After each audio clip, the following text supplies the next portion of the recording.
नेहा सिंह तू गाव बाबा प हम गाई तोहरा प तहाई काहे तड़क ताड़े हो समर्थक तोहर भड़क ताड़े हो अंध भक्त कही त लड़ ताड़े हो समर्थक तोहर भड़क ताड़े हो जे मोदी योगी के बात करे ओके अंधभक्त सभे काहे हो कहे तोहरो समर्थक चाहे दूसरों के केहू बा वो सरऊ तो बोल काई हो बउक बा काहे के तो वो अंधभक्त न कहेगा किसी का समर्थक के ना अंधभक्त कहता है कोई देश की बात थोड़े करता है तो बाते बाते प खाली तड़क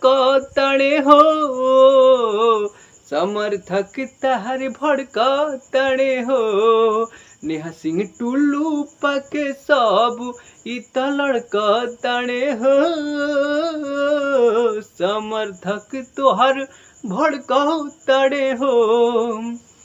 समर्थक केहू होके केहू के मतलब वो समर्थक के कहता है तो तोहन लोग के बारे में बात करते तो अनुभक्त बना तो एकदम पूरा बहुत भक्त बड़े यार।